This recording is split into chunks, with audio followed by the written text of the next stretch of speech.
Thank you. So welcome everyone. Good morning, good afternoon, good evening, wherever you are. We've got people from all over the place signed up for this seminar, from South Africa, Jordan, Australia, obviously, Sri Lanka, and lots of places in Europe. It's really lovely to see you all here. For those of you who don't know me, I'm Cristina Lesbandeira, and I'm chair of IPEN, the International Parliament Engagement Network, which co-hosts the new Global Public Engagement Hub with the IPU, the Inter-Parliamentary Union. And it's my great pleasure to welcome you all to the seminar today on promoting inclusion and diversity in parliamentary public engagement. And before introducing today's topic properly and our speaker, just a few housekeeping rules. The seminar will be delivered mainly in English, but we have translation into and from French and Spanish. So if anyone wants to ask questions in French or Spanish, please by all means do. So if any of you are only English speakers, I'll advise everyone in any case to select the language in which you'd like the seminar to be delivered. Through the bottom of the screen, there's an interpretation logo in there that you can click on and just select the language you want. Throughout the seminar, please keep your mics muted unless you're speaking. If you want to ask questions, you'll see that we'll be asking you for your views, your questions, your experience. So very much welcome you to come through. But when you're not speaking, when we've not asked you to speak, please keep your mic muted. We love to see you, so do keep your cameras on if your internet connection allows you. It's much nicer to talk to family, to faces, than to just names and black screens. Thank you very much, Amy. That's a brave person there putting the camera on. And it's lovely to see so many people here that we've seen seminars before. So before I introduce our speaker today, I'll just pass on the mic to Andy Richardson from the IPU, who would like to say a few words about the support the IPU can give in this area, and then I'll introduce our speaker properly and our topic. Thank you.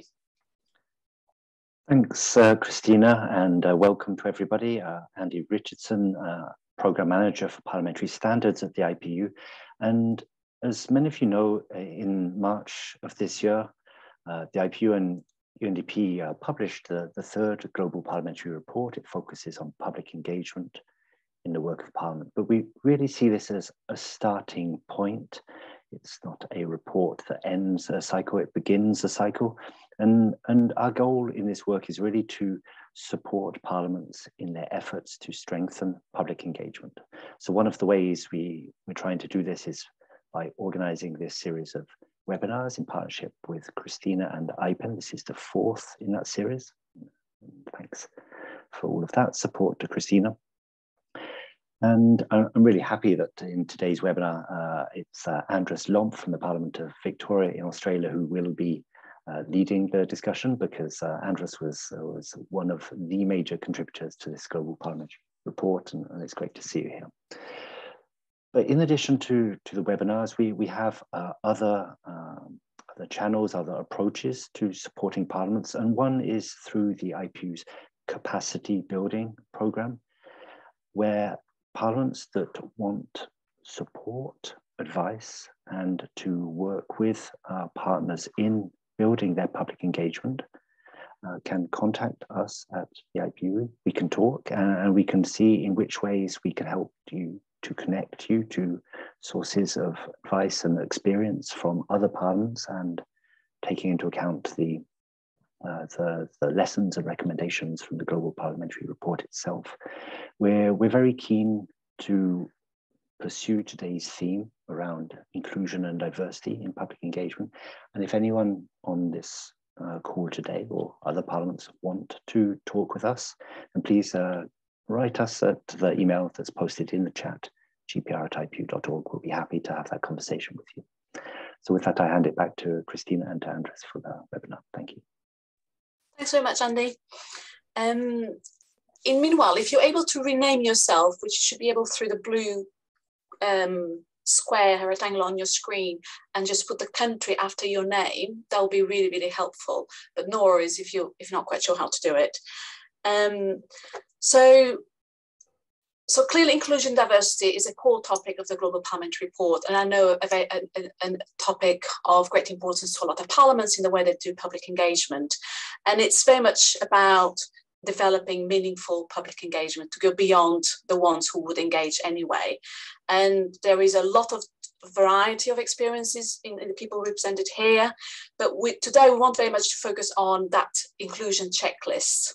And for that, we have Andres Lomp to talk through it with us, to discuss it with us, who has huge experience in this area. So Andres has been community engagement manager at the State Parliament of Victoria in Australia since 2014. And before that, he worked in the National Parliament in Australia, working in community and international engagement. He has also worked with the UNDP and the IPU, particularly in the Asia-Pacific area, and recently, as Andy referred, with the Global Parliamentary Report on engagement. So he has huge experience in this area, and he'll be drawing from those experiences, not just from in terms of his own Parliament of Victoria, but in other international cases. But today we're not going to do the usual PowerPoint presentation. What we're going to do is we're going to break it into 4 different main topics that Andres felt are particularly important to understand how to promote inclusion and diversity in public engagement. And after each one of those 4, we'll open up for discussion, sharing experience, questions, or anyone wants more specific examples. So there's 4 topics, so that you have a feeling for where we're going for, are strategic leadership, so the importance of strategic leadership to promote the inclusion and diversity in engagement. The second one is relationship building, particularly with organizations and seldom heard groups. The third one is a cultural shift. This is not something that you just do on engagement. It's something that involves the whole parliament, all the areas. And finally, adequate budget. You know, the number of parliaments who say, oh yeah, we'll do engagement, but then don't give any budget to it. And Andres will be able to talk about that. So those are the 4 topics we'll structure it. So at each of those points, if you want to come through with experiences, questions, all of that, please do. So without further ado, I think I've covered everything. Without further ado, I'll pass on to Andres, and then we'll pause at each one of those 4. I hope everything is clear for everyone. Any questions, please drop them into the chat. So Andres, over to you. Okay, thank you very much, Christina, and hello everyone, and greetings from Melbourne, Australia. Thank you for participating in this seminar on one of the key themes of the Global Parliamentary Report, and it's great to have such a diverse group of people taking part, because it really emphasises the very theme we're discussing today, and that's the importance of inclusion in the work of Parliament. And one of the traditions in my country is that we acknowledge the traditional owners of the land on which we are meeting, and I'd like to do that and pay my respects to their elders, past, present and emerging.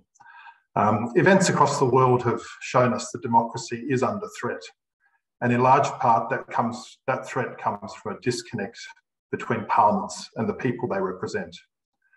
The worrying trend of declining public trust in our public political institutions presents parliaments with challenges and, I think more importantly, responsibilities. This is recognised in the Global Parliamentary Report, which states, declining trust in public institutions means that parliaments cannot simply continue business as usual. It challenges parliaments to assess the progress they have made and step up their efforts at engagement. Reversing the trend of disenchantment requires concerted action going forward. One of the key recommendations in the report is to make inclusion a priority so that Parliament is accessible to all community members. To support this recommendation, the report provides guidance, case study examples, and a comprehensive inclusion checklist that parliaments can use to measure their own level of inclusion and develop steps to address the gaps. So let's look in detail at how inclusion can be encouraged. First, strategic leadership is required to commit to inclusion. The report recognises that parliamentarians and the senior management team of parliamentary administrations each have important roles to play in setting the strategic framework for better public engagement. And that includes making deliberate decisions to open up Parliament and make it as inclusive as possible. There are various ways in which this sort of strategic leadership can be demonstrated. Inclusion can be featured in the key strategic objectives of parliamentary business plans that outline the strategic priorities for the parliamentary administration around which actions can be framed. Inclusion can be a focus for a community engagement strategy that a parliament develops to outline the key approaches through which it will seek to engage with the community. A specific inclusion plan can be developed that makes commitments to address barriers to participation. And inclusion champions can be selected from among parliamentarians and the senior management team of parliamentary administrations to foster a culture of inclusion. Let's consider some practical examples of these possibilities. One of the case studies in the Global Parliamentary Report looks at the way the United Kingdom Parliament developed its community engagement strategy. Grounded in research, their strategy was boldly focused on those people who are disengaged. I think that's a really interesting approach, and perhaps representatives from the UK Parliament who are with us today can speak in more detail about their strategy. To me, it recognises that special effort is needed from parliaments to reach out to people who are disconnected from or underrepresented in the work of Parliament. It's not altruistic, but rather demonstrates a commitment to levelling the playing field. Traditionally, parliaments have delivered information and programs in a one-size-fits-all approach.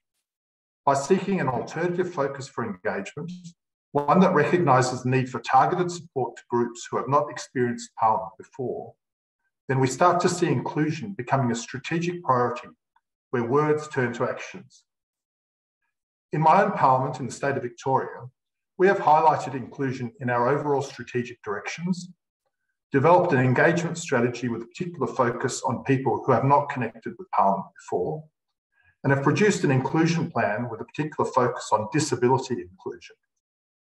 We've identified 4 strategic priorities in that plan: enhancing the accessibility of Parliament's built environment, providing opportunities for all people to access and engage in Parliament events, public hearings, programs and services, ensuring Parliament's communications information are accessible to all, and building disability awareness and confidence in Parliament employees.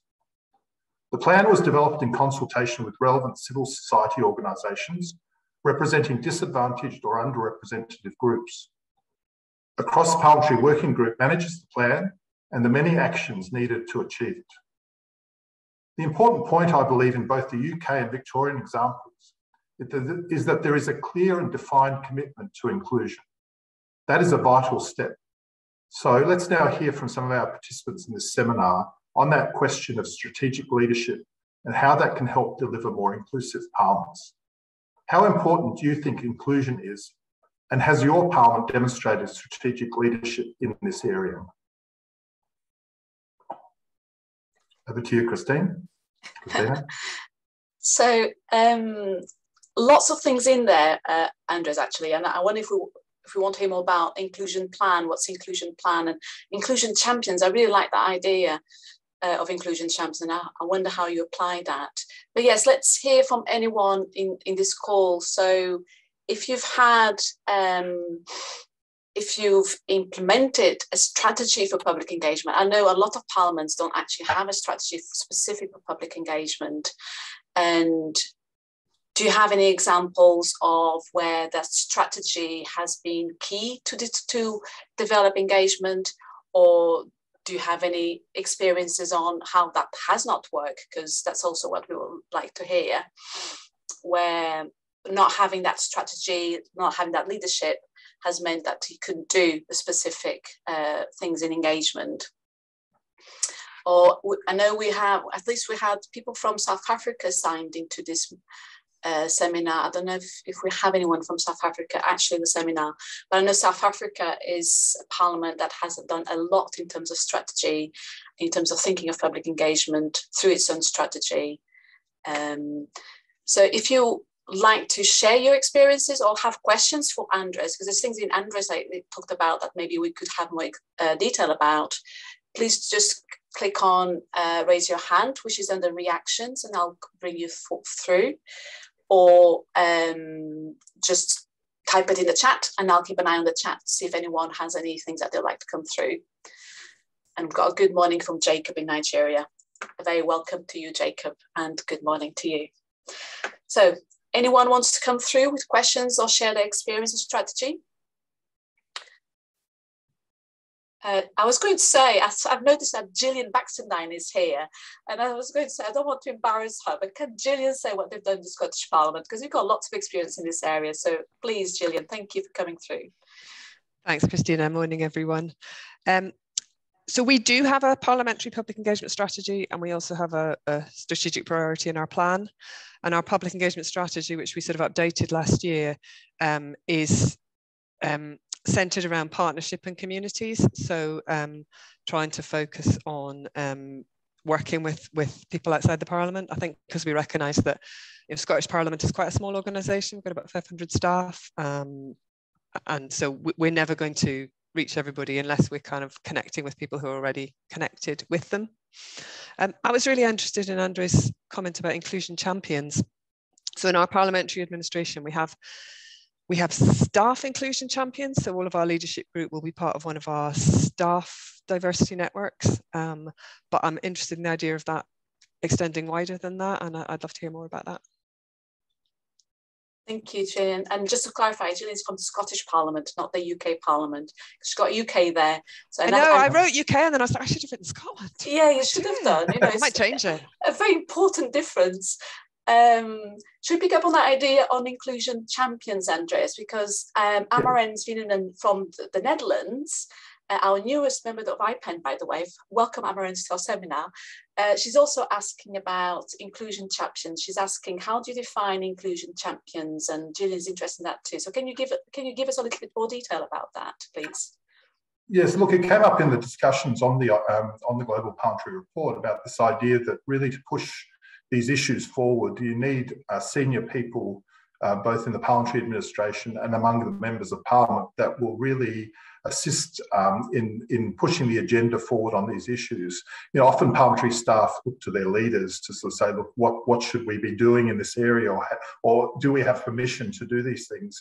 And I, from my perspective, having worked sort of in parliaments now for 3 decades, I can see really when members of Parliament get involved in these issues and sort of in their committees or in working groups give a particular direction to staff to pursue different approaches or more inclusive approaches, then staff respond very well to those members or to senior management teams. So, and I think sometimes what happens, I feel, in a community engagement that I've seen around the place is sometimes it's sort of left to the community engagement staff to say, come up with the ideas or come up with the plans. And I think in order, that's fine because they might have the expertise or they might have the professional knowledge. But I think it needs that strong leadership from significant members of Parliament and sort of the clerks or the secretaries general or the deputy secretary general, or even sort of people who are in the executive service to lead the way. The reason why I say that too is because they can then help send the message out to a broader cross-section. Members respond to what other members say and do. So you need that member support, MP support, but you also need senior managers in the Parliament so that it's not just a community engagement issue, it becomes an issue for recruitment, it becomes an issue for finance, for procurement, all those areas where inclusion can be involved. I think it's really important that you get that senior management support. How you choose those champions is sort of always a complex issue. Sometimes it happens organically where particular members of Parliament take a particular interest in that issue, or they have particular, for example, in committee situations, I know where they have inquiries that lend themselves to more inclusive practices. And we've had examples of that here in Victoria, where we've had inquiries into issues that are relevant to culturally and linguistically diverse communities. And so the chair and deputy chair of the committee might champion sort of inclusion practices in those inquiries. It's then tapping into how you then form those, keep those champions going after the inquiries or after that particular issue has subsided. And same with legislation. If you have members of Parliament who are interested in particular inclusive legislation, how do you keep, that's the real challenge, I think. How do you keep them interested and engaged? I've heard of Parliaments establishing working groups on inclusion that involve both staff and members of Parliament, or in some aspects. We had a working group that was established in relation to domestic violence issues that included both members of Parliament and parliamentary staff, and they met regularly to discuss how Parliament can bring those sorts of issues forward. So that's one way, I suppose, you could identify champions, by getting members of Parliament to register for a particular inclusion working group or task force. Sometimes working groups get a bit of an overused topic. So it's the idea of a task force that's a bit more dynamic. So that's a couple of suggestions, I suppose, from my experience. But and those inclusion champions, they may be formal inclusion champions, or you may be informally implemented. So different parliaments might do it in a different way. I know the UK Parliament, for instance, have had something slightly different, which is just within the staff, which is groups focused on specific characteristics. So like that, they've got a group which is a Palliable, which is about disabilities, people with disabilities, and it's a group of staff mainly. They've got Palligender also, which is about promoting those issues. So it trickles through, doesn't it? It gives leadership, and then it trickles through in terms of actions for everyone else. There is Christina, I'm just sorry to interrupt, but there is a good example from the Solomon Islands here in the South Pacific, where the Speaker of the Parliament championed inclusion of sort of young women. He helped establish a young women's leadership group in the Solomon Islands, and I think it's a really good example of. I mean, you can't always cover every area of inclusion. Of course, but the fact that the speaker took a leading role in that sort of gave a message to the rest of Parliament that the Parliament was taking this idea of women's engagement in Parliament, particularly in a country which at the time didn't have any women representatives in Parliament. It sort of gave a really strong message to the whole community that, you know, the head of the parliamentary administration, you know, and the elected sort of speaker was championing this particular cause of getting more young women involved in politics. So I think another good case example. Yeah, that's a great example. I'm aware to move on, but I'm just going to say that Derek Dinham, he asked whether you could drop a link to your strategy into the chat if that's available on, you know, if that's widely available. Maybe you can do that at the end or something. And then Frank Fellner from the UNDP in the Pacific Islands asks, we heard about him in the last seminar, asks about how you measure an inclusion strategy.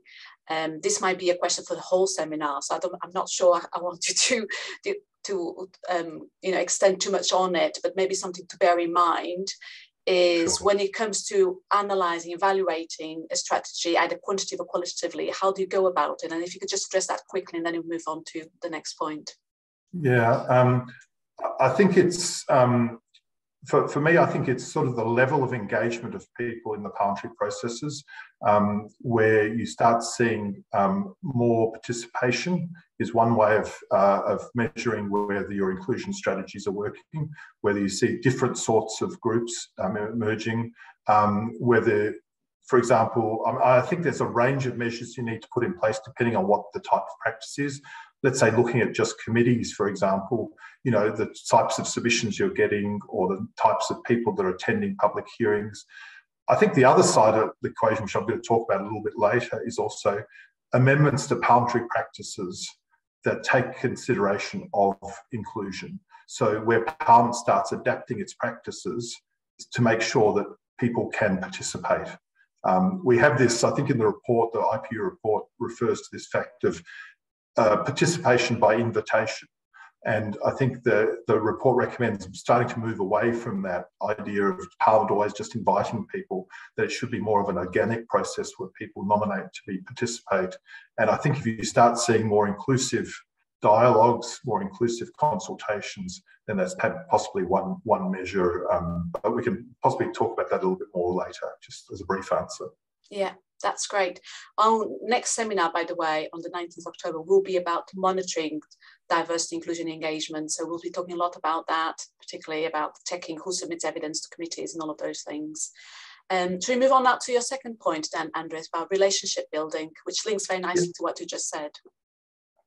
Yes, thank you very much. Look, I really believe that one of the key aspects of inclusion is relationship building, and that relates directly to the question of trust.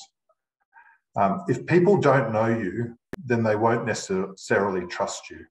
So inclusion needs to be built on the understanding of mutual understanding and mutual benefit if it is to succeed. Relationship building is central to this, reaching out and connecting with communities that are underrepresented or disadvantaged. And from my experience, that takes considerable time, effort, patience, and funding, an issue that I will get to later in this seminar. I saw a recent example of this at the Fiji Parliament in the South Pacific, when for the first time ever, they invited civil society organisations to participate in a planning workshop for Parliament's next 4-year engagement strategy. By opening the door to their involvement in framing the strategy, the Fiji Parliament was sending a very positive signal to civil society groups that they value their input and want to work with them and use their grassroots experience to develop a strategy that will deliver broader and deeper community connections for Parliament. At the Victorian Parliament, we too have focused on relationship building to develop a network of organisations that help connect us to a wider cross-section of the community. We've worked with a group of young deaf community members to develop a regular video news bulletin about Parliament in sign language, helping to make parliamentary information more accessible to the deaf community. We established an advisory panel of teachers to help shape our parliamentary education programs and resources. We worked with a local community legal centre to establish an advisory committee of culturally and linguistically diverse community members to develop a community toolkit about Parliament. We established a series of youth-led projects to produce content for our website and social media, giving a new perspective to youth voice and empowerment. And we worked with the First Nations College to develop an educational resource on Aboriginal leadership and self-determination. Each of these projects was grounded in the belief that involving the community in Parliament's work through collaboration and co-design is vital in order to take engagement to the next level. It's a point also emphasised in the Global Parliamentary Report, which recommends more participatory approaches to public engagement. I'd like to now hear from you, our seminar participants. How important is collaboration with the community to your parliaments? And do you have any examples of how such an approach has helped you to become more inclusive? Thank you, Andres. So any experiences, and again, I know there's lots of parliaments in here who have experience of reaching out, building those relationships with different groups out there, because that's really coming back to the point that Andres was saying, participation by invitation.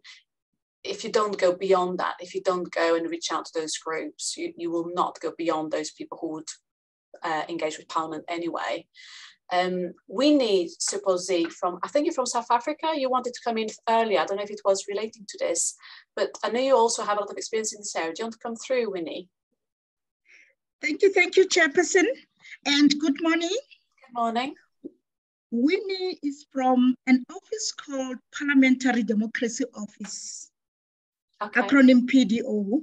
Mm-hmm. These offices are based in the deep rural offices, in the deep rural areas, under-resourced areas, under-serviced areas. Now, these are extensions of offices established by Parliament of South Africa. Now, coming to the issue of how do we inclusion? Basically what we do, we provide support to committees of Parliament, National Assembly or NCOP, National Council of Provinces. What we do, we collaborate with the district municipalities and all the local municipalities that fall within that particular district. Assist Parliament, that particular committee, to identify relevant stakeholders. Let's say it's Children's Amendment Bill. Then, obviously, you will target your ECDs, you will target critical stakeholders like, say, your traditional leaders, your trade unions, your NGOs, your youth structures, and we conduct public education for the group identified that is relevant for that particular public hearing. And you have an educational material translated in their languages. We know each and every province. I'm in Northwest Province, and you need to have material in the dominant languages. Then you'll transport those stakeholders. That way, they're able to attend that public public hearing and give inputs. But now you also target disability forum. Even if it's the leadership of that forum. And of course, you will conduct a workshop for them. And one shuttle will transport a disability group so that they are also included. They're able to give inputs during a program of Parliament. I think I tried to summarize what we do. Yeah. Yeah, and how we collaborate. That is great, Winnie. That's such a great example. So you've got everything in there. So the working with remote communities, which we'll hear more about, by the way, on the 9th of November. And then developing those materials in different languages, connecting with very specific organizations to make sure we get to those groups, to get those people involved. And Amarens Finan from, sorry if I'm saying your name completely wrong, from the Netherlands coming through. I just want to say a warm welcome to Alison Bruno, who's connecting from Brazil. So I have no idea what time it is there, but it's very early. So well done for being here. So Amarens, over to you. Oh, thank you. And actually, you pronounced it very well. It's Amarens indeed. I just had a quick question to the previous speaker, because I'm trying to understand. Can you maybe give an example of what kind of topics are discussed in these workshops? Like what would lend itself for this kind of method? Are you saying a question to Winnie? Yeah, yes, yes. Before you respond, Winnie, can I just get Louise Close in?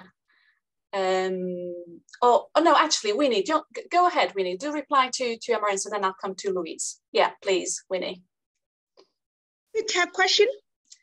Sorry, it was about. I did not hear the question. It was about the type of workshops. So, what sort of workshops are you referring to that you work when you go into those communities and invite people in? Okay. I'm trying to check why my video, because I've put my video on so that you can see my face. But we can see you now beautifully. Yes. Fine. Yes, thank you. Look, currently before Parliament, there is this bill, the Housing Consumer Protection Bill. This is the type of workshop that one will conduct for the ordinary people if I provide support to Portfolio Committee on Human Settlement. Previously, last month, I provided support to Portfolio Committee on Forestry, Fisheries and Environment on the National Felt Forest Fire Amendment Bill. Yeah. And then, you know, when you prepare, you target your game farmers, you target your farmers, you target your union farmers, you understand? And I collaborate with Department of Agriculture, Rural Development, and Department of Tourism and Conservation, and they assisted us with relevant stakeholders. And Parliament was very grateful because the inputs, I was the sixth province they visited because I brought relevant stakeholders. Yeah. The chairperson of the province, when he started giving inputs, Parliament said, we have visited 5 provinces, but what we're hearing today in this province, these inputs, they are, you know, relevant. We wish we could have started with you. So this is very critical. Who do you bring to that public hearing, to that event of Parliament? If you bring relevant stakeholders, they will make submissions that of quality. Yeah. Thank you very much, Winnie. And Christina, can I just jump in there a second? Just to get yes, Andres, go ahead. Yeah. Just add to that example. I think it's a really good point to make that it's sort of Parliament's getting out to the whole basis, I think, for inclusion too, is that Parliaments need to get out of their buildings and go to the spaces and places where people are. And I know a lot of Parliaments already do that, but we still seem to have a level of formality around sort of the public hearings and the processes. And I've seen some of our committees here in Victoria try different things where, for example, we had an inquiry into early childhood development, and they actually went and visited mothers groups. And they took evidence sort of in informal settings And it also works with First Nations people, which may not be so comfortable in sort of coming to a public hearing forum. So it's really thinking about, and I sort of support what Winnie said, thinking about the venues that you hold the hearing in, and that's sort of emphasised in the Global Parliamentary Report as well. You know, if you want more inclusive participation by people of diverse backgrounds, then you need to think about the venues you hire, the times of day that you hold hearings and consultations, and all that sort of issues around what makes it comfortable and easy for people to participate. And that to me is a really good example of inclusion. So sorry to interrupt. No, it was perfect, because it is so important. You have to get out of there. You have to be in the spaces where these people feel comfortable, because otherwise you're putting it straight away a barrier in your activity. The seminar, I know I keep publicising the seminars, but it's just all relevant. The one on the 9th of November will be all about going out of the Parliament, doing things in the communities. But I know Louise was wanting to come through. Louise is from the Northern Ireland Assembly, and they've had some really interesting examples there of reaching out specific groups. So Louise, over to you. Thanks. Yeah, because of the history of Northern Ireland and the conflict, actually inclusion is built into the Good Friday Agreement, if you're aware of Northern Ireland and our situation. So it's actually core to any strategies that are developed and policy work. So the department have to have an inclusion piece whenever they're developing a bill, and that flows through to the Assembly. So we actually, as an Assembly, we have a good relations plan, a disability actions plan, and an equality plan, and they're co-designed with different sections of the community. And recently we've really tried to embed that in the committee inquiry process as well too. So it's just reiterating actually what the previous speakers have been saying, you know, rather than we found what was happening, it was a last minute thought about the people they maybe hadn't heard of. My example is whenever there was a bill on arts in the working class, and the committee clerk realised 2 weeks before he'd got lots of art scripts to respond, but actually hadn't engaged any working class people. So it's about, you know, looking at the bill and looking at the work that you're trying to do and identifying who's going to be impacted by it, which sounds a really simple thought, but is often forgotten about. And as the last speaker said, how to engage with those people. So I know I presented before on the Bill of Rights inquiry, where we literally broke it down by different disadvantaged groups. So LGBTQ, women, rural, ethnic minority, and we had different events for each different group, but worked with partners to, as the last speaker said, what was the best time, what was the best venue, how we structured it. We worked with different learning disability organisations to really tailor very specifically event for people with learning difficulties. And it wasn't just about the event on the day, it was about the prep work that you do with those individuals in advance of the actual event as well too, which made a massive difference and was certainly one of the best evidence gathering events, I think, out of the whole project. And similarly, again, we did work with young people on the impact of COVID on young people's mental health. And again, it was, you know, looking at different methods of collecting different age ranges. So we had an arts project where younger children could draw a picture of how it impacted them, or take photographs or write a poem, whereas other older children could actually take part in stakeholder events. And then the final thing, sorry, I don't want to take up too much time because I'm sure other people have great examples, but I think one of the things that we did most recently was the speaker was really keen for the centenary of Northern Ireland to do some inclusion events, and we did a series of 3 parliaments.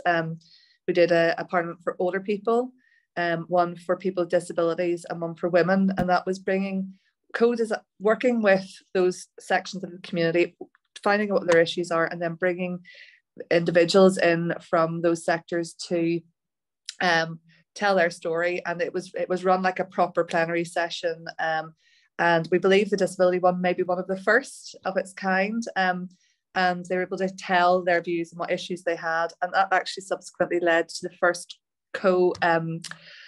joint committee meeting between the Disabled People's Parliament and the Committee for Health.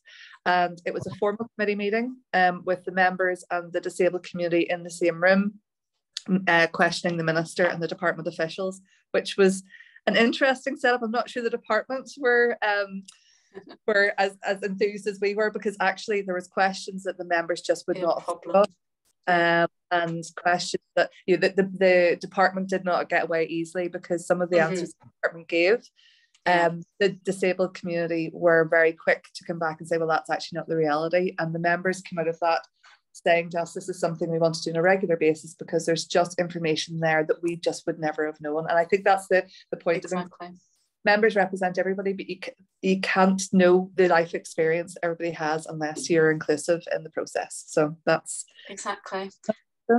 Thank you so much, Louise. That illustrated so well some of the points Andrea's made, from strategy about having it included in there, to reaching out, to working with them, and to bring those experiences to the members. So loads and loads of examples in there. And the seminar on the Bills of Rights, for the work that Louise and her team made, that's recorded and available in iPen if anyone wants to go back and listen to that. Andres, looking at the time, I was going to ask you, can you bring the last 2 points together? So cultural shift and budget, and then we open for final questions. Thank you very much. Yeah. So one of the key themes of the in the report is how best to ensure there is a culture of inclusive engagement across Parliament to better involve disadvantaged and underrepresented groups. And I believe that's where the inclusion checklist that's in the report, in the Global Parliamentary Report, can really help, because it focuses on some key questions that people across Parliament should be asking if they want to become more inclusive. By using the checklist, you can get a pretty good picture of whether Parliament's programs, building, consultations, tours, outreach, publications and digital communications are accessible to all community members, regardless of their age, gender, place of residence, disability and educational levels. The motivation behind the checklist is to identify those areas where attention is required for Parliaments to become more accessible, and to develop a list of actions that are needed to achieve better inclusion. At the Victorian Parliament, this sort of inclusion checklist has provided a useful way for us to assess whether our services and programs are inclusive. It's made us think about the way we deliver information and interact with the community across a number of areas, for example, in our use of social media. We consider the language we use on social media to ensure it's easily understood by a wide cross-section of the community.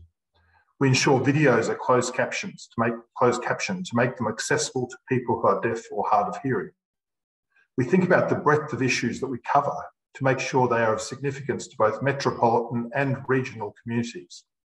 In the imagery and video that we use, we consider gender balance, cultural diversity, age, and disability to ensure that people from across society can see themselves represented in our social media posts. We've targeted specific regions with paid social media advertising in circumstances where committee consultations have not yielded any submissions from that region. In one example, 50 extra submissions were achieved for one committee inquiry through such targeted advertising. What we found by pursuing an inclusive approach to social media is that we have not only increased our following across our state on all of the platforms we use, but we've also tapped into specialised networks of people who have shared parliamentary information to their network groups, helping to broaden the reach of that information. We still have more work to do on increasing engagement, and that's a focus for us now that we have built a significant audience for our information. Of course, social media is just one example of how the inclusion checklist can be used to determine how Parliament can become more inclusive. As I mentioned earlier, embedding a culture of inclusive engagement requires the same sort of thinking to be applied to all areas of Parliament's work that connects it with the community. Committee work, as we've talked about, is, I believe, a fertile ground where the inclusion checklist could be used to determine ways to make community consultations more accessible. It can be used to assess how widely consultations conducted by committees are promoted to the community and the channels that are used. It can help assess whether there is balance in the demographics of people who are consulted. It can help identify gaps where more proactive approaches are needed to make consultations more inclusive. I'll give one example from my own Parliament where a committee was investigating the use of cannabis. After the initial submission gathering process, the committee realised that one of the largest demographics for cannabis use, young people, had not made formal submissions to the inquiry and therefore had not been invited to participate in hearings. So the committee proactively involved a diverse group of young people in a forum to discuss the issues raised during the inquiry and use the information in framing some of its recommendations. In that way, they ensured that an underrepresented group in the process were included and showed the positive outcomes that can be achieved through a proactive approach to inclusion. An important point in the Global Parliamentary Report that links directly to this issue is that engagement and inclusion should be issues that MPs and all parliamentary staff should be involved with. It's not just the responsibility of community engagement staff. It's vital to embed a culture of engagement and inclusion across the whole of Parliament. Looking at the final point that I want to discuss is the issue of budgeting for inclusion. This is really important. The inclusion checklist in the Global Parliamentary Report urges parliaments to check that the funding devoted to community engagement promotes accessibility and inclusion. This includes ensuring that funds are devoted to outreach activities beyond Parliament, towards communication channels used by diverse communities, and to translation of materials into sign language or Braille. It also encourages the use of gender budgeting principles when determining the engagement budget and how it is used. An interesting example that I was told of an inclusive budgeting approach comes from the Georgian Parliament, where deliberate commitments were made to consult with a very broad cross-section of the community in relation to some legislation before Parliament, with sufficient budget provided to ensure that a wide group of people could get involved. If there are any representatives from Georgia with us today, we could elaborate on the significance of the approach that was taken. From my own experience with Community Engagement Victorian Parliament, one of the key things we have done in the past few years is to ensure our engagement budget encourages inclusion. So if we have a youth activity at Parliament, we use some of our budget to ensure youth living in regional areas can participate. This includes through subsidised travel to our capital city. We've also used our community engagement budget to develop a youth associate program where young people are given paid opportunities to work with us on a casual basis on projects that engage other young people. And we have emphasised diversity in the people we hire as youth associates. We devote some of our social media advertising budget specifically to promotion of committee consultations to regional areas. We have allocated funds to projects involving culturally diverse community members, even employing them on a casual basis to support projects specifically targeted to those community groups. Another interesting area for inclusion in budgeting relates to procurement. So, for example, when looking to print education materials, we have considered smaller printing companies established by and giving employment to First Nations peoples. These are just some examples of how budgeting can be used to encourage inclusion. It goes back to the point of embedding a culture of inclusive engagement in parliamentary practices, including in budgeting processes. In the time that we've got left, I'd really be interested to hear what you see as the challenges and opportunities of using parliamentary budgets to support inclusion. And I'd also like to hear whether you think that inclusion checklist could help your parliament reach and engage more people and embed a culture of inclusion in the work that you undertake. Thanks. Brilliant. Thanks so much, Andres. And actually, the budgeting, sometimes it's not necessarily huge amounts of money, is it? It's more about the thinking. It's more about protecting a small amount of money for a specific activity. And people sometimes say, oh, it costs too much money. But if you think in terms of the wider picture of budgets for parliaments, actually, we are not talking of a lot of money necessarily. Tamar, did you want to come in?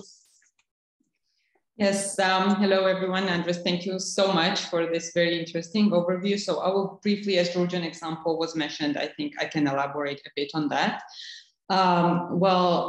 This example, which is referenced in the GPR, and this can be relevant to many parliaments, is when Parliament is working on a piece of legislation that is very complex, that affects different segments of society, and when there are very conflicting interests. And in our case, that was a new law on labor code, and everyone, so businesses, trade unions, they all had very, very conflicting interests. And Parliament really had to do an engagement with which was time consuming and which took an immense amount of meetings, because all the stakeholders were supposed to be involved in this process deeply. And this took, I think, over 60 meetings for just one piece of legislation. And this does require certain resources, because you really need to organize those meetings, you need space for those meetings, and dedicate staff. And in our case, and probably this is true for many parliaments, the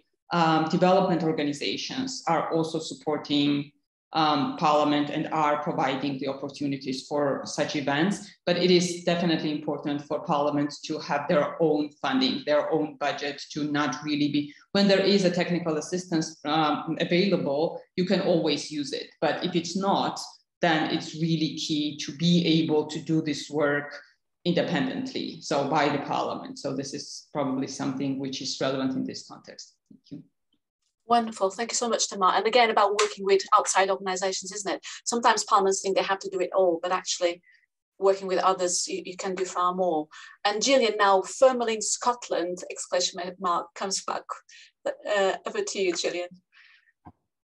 Thanks, Christina. I was interested in hearing Andreas talk about the paid opportunities for young people, and I think the question of payments really crucial when you're thinking about inclusion as well. So we did a recent piece of work for our Social Justice Committee on low income and debt, and we had a panel of experts by experience working alongside the committee to shadow the inquiry and give them advice alongside it, and those were all paid sessions, which is quite a step forward for us, but we're trying to work at the moment on what our strategy for paying people is and the principles around which we'd develop that. The other thing I wanted to say was just something about leadership and putting resources in. And I think the things that made a huge difference to us, first of all, was having 9 staff working on community engagement rather than 1 or 2 on a permanent basis. And that just, transforms what you can do and what you can do with partners as well. But also we, as Christina knows, we recently renamed our Petitions Committee as the Citizen Participation and Petitions Committee.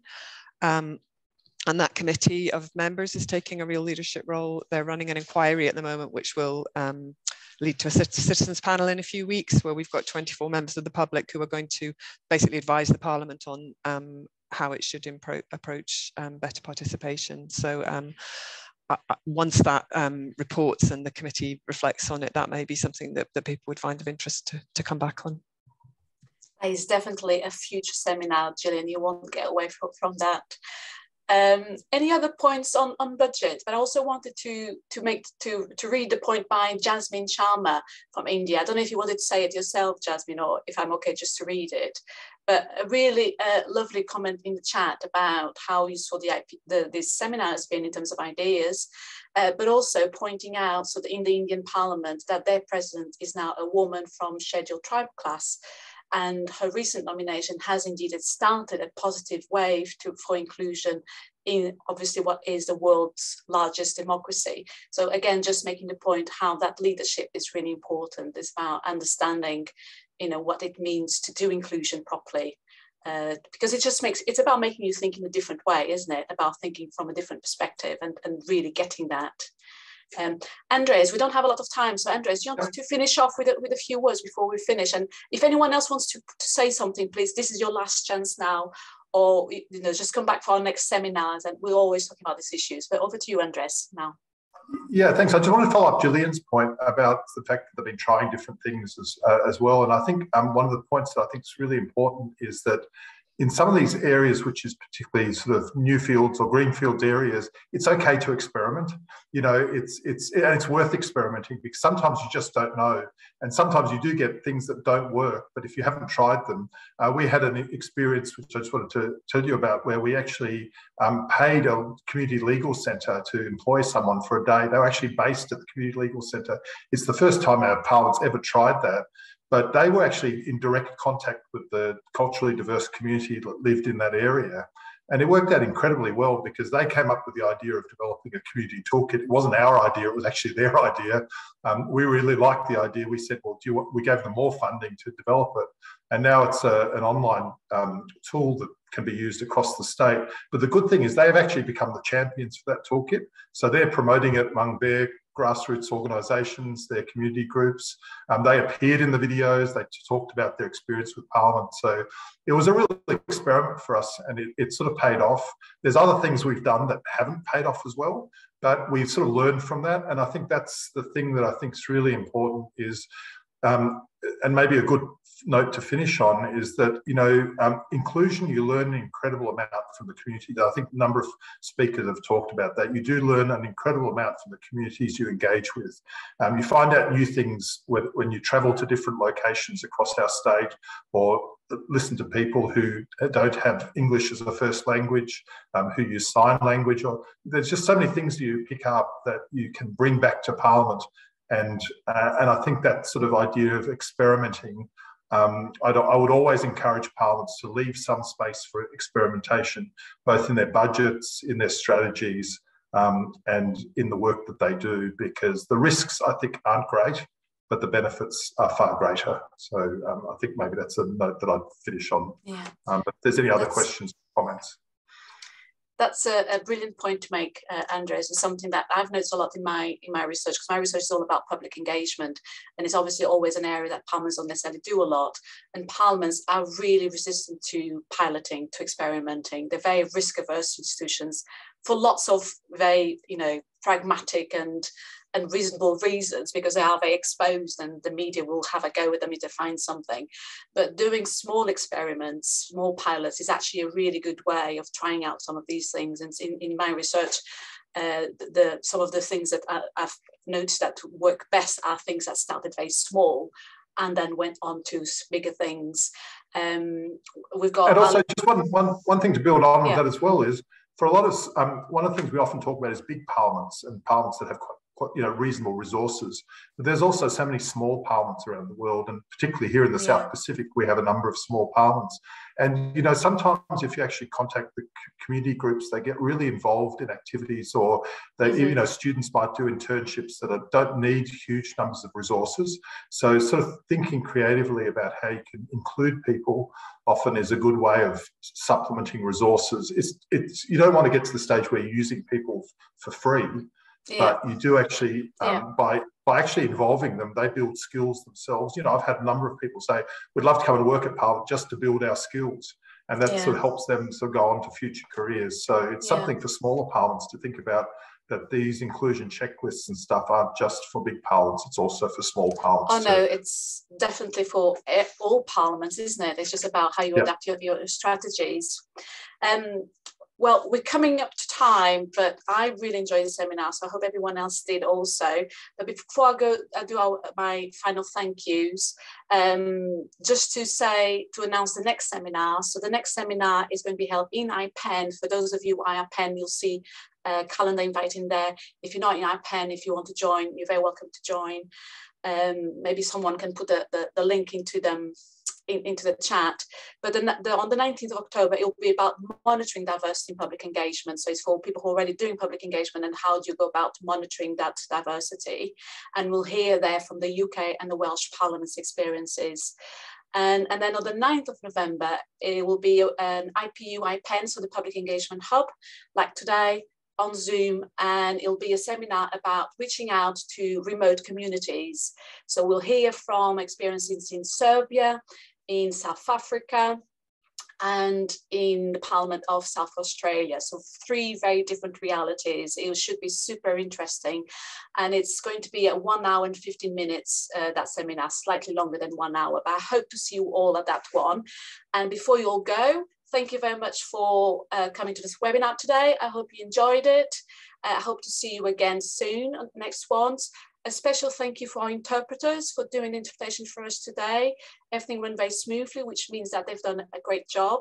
And please join me in saying thank you to Andres for his insights and really, really interesting contributions to today. So please, either clapping or like that, or whatever, however you want to do, say our thank you to Andres. And I hope you have a lovely day, and I hope to see you either on the 19th of October or 9th of November, or both of those. And so bye-bye until next time. Thank you.